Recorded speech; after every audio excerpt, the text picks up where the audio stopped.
In 1968, Newley got a green light from Universal Studios to write, direct, and star in a one-man musical film that would eventually bear the title, Can Hieronymus Merkin Ever Forget Mercy Hump and Find True Happiness?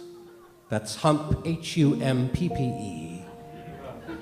It told the story of Hieronymus Merkin, a former child star who'd become a successful entertainer, writer, and director, just turned 40, sitting on the beach down below his California mansion, screening the recently completed film of his life story for his mother and 2 children, reviewing and struggling to make sense of the events that had shaped his character.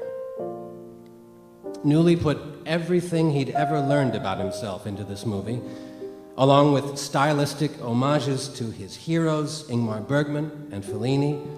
He ranged from the sublime to the ridiculous, and he cavorted with a bevy of beautiful women. There was literally something for everyone there, which might have obscured the fact that career-wise, it was an enormous gamble. The film opened and closed very quickly in early 1969 to scathing reviews and a public that had begun to turn away from musical films in droves. Times had changed, or maybe they hadn't changed enough.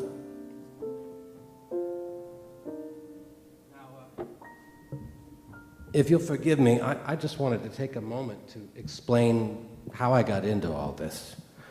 In 1983, they ran Hieronymus Merkin on cable TV in Los Angeles as part of a Joan Collins film festival. And one very late night, my best friend and I tuned into it by accident. And to make a long story short, my life was changed. I was launched on a quest. I went out and bought every album or single of his in existence. I taped the movie the next time they showed it on cable. In fact, I once met Milton Berle, who co-starred in the film as the devil, and I told him how much I liked the film, and he said, "Oh, you're the one that saw that picture." But in actuality, I forced everyone I cared about to sit down and watch it. And finally, I wrote Tony my very first fan letter because I was compelled to let him know that in that one piece of work, and all his other work I then learned about, he had encompassed all the creative endeavors I'd ever dreamed of doing, but never thought I could achieve. His work comforted me and kept me company and showed me that it was possible for a man to combine his several talents in any way he could dream, and that he could use himself as his material. In fact, he had to. So Tony responded to me, a little warily, but gratefully, and we commenced a correspondence which led to a 15-year friendship. And in all that time, I never stopped trying to get him to be proud of having made that movie, in spite of how it had hurt him. And he would say to me rhetorically, "How could I have done it? To reveal that much of myself, it was madness." Now, Ian Fraser told him that he thought Newley had saved himself 10 years of therapy in making the movie. Newley himself said later on, maybe if he'd had therapy prior to it, he might not have had to make it. Well, while we're on the subject, my therapist, who I also forced to sit down and watch it, and was very much impressed by it, told me to tell Tony that he'd managed to put the unconscious on film. And the very last time I saw him, I told him that, and he chuckled, and he said, "Well, there's not much call for that, is there?" And I said, "Oh, yes, there is." And it meant a lot to me in later years that he would address his letters to me as Hieronymus, and he would sign off as Uncle Limelight, who was the character from the film of the old vaudevillian who had passed on his love of the theater to his young friend. And I want to sing a couple of songs from the movie for my Uncle Limelight. The lyrics to this song were written by Herbert Kretzmer, who later on would write the lyrics to Les Miserables, and the words you'll hear in between the songs are from Newley's screenplay.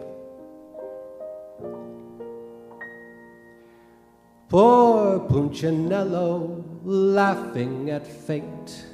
Isn't it time you knew?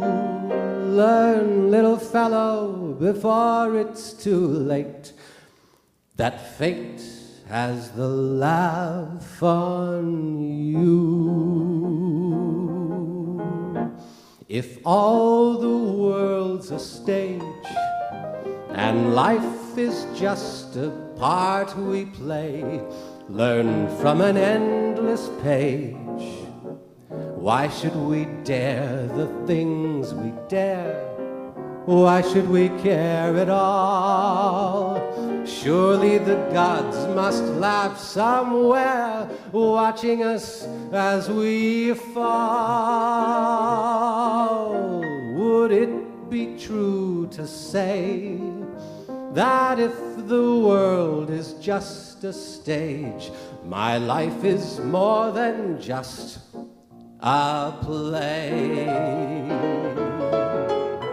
If all the world's a stage where kings and minstrels come and go, each for his tinseled age, how can you teach a child to know?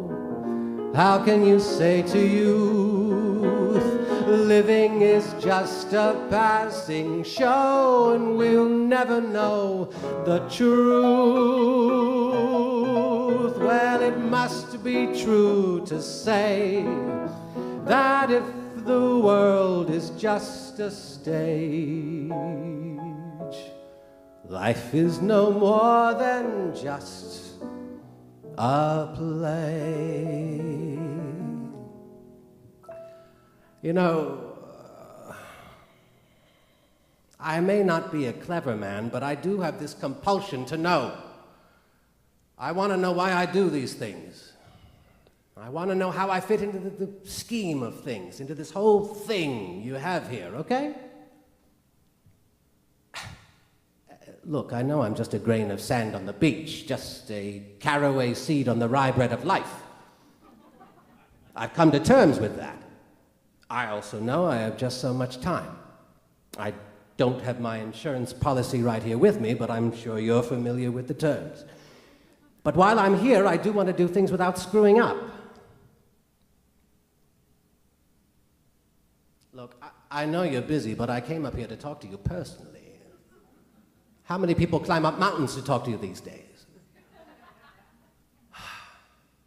Between you and me, it's just a joke, isn't it? You're not up there, are you? We made you up because we wanted you to be there, right? Well, looks as if it's all over for you down here.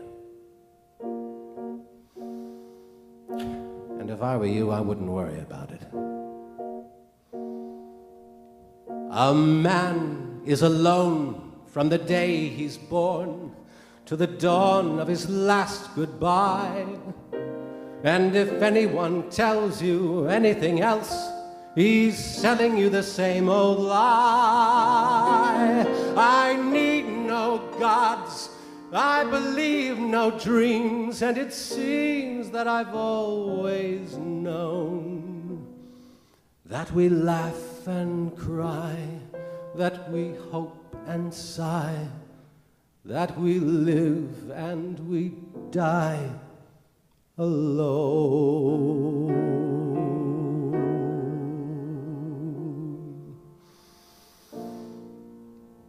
I'm all I need. If I've got me, I've got rainbows.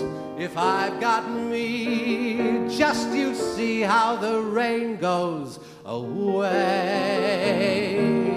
For I've got somebody who cares, someone who shares my company. Dump anything but pity on my plate. I'm standing straight and I'm sitting pretty. While I've got me, I've got a sky full of bluebirds.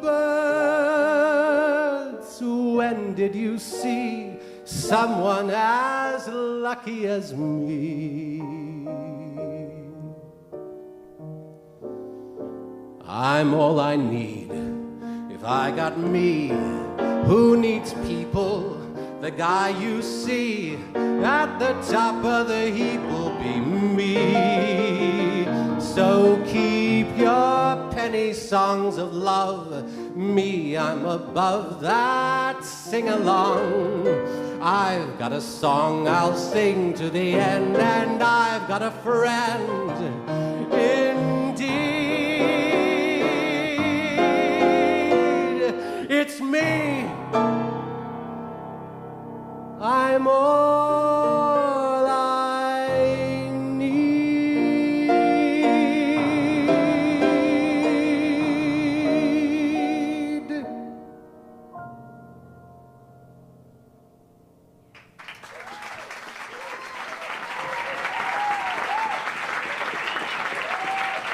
Thank you.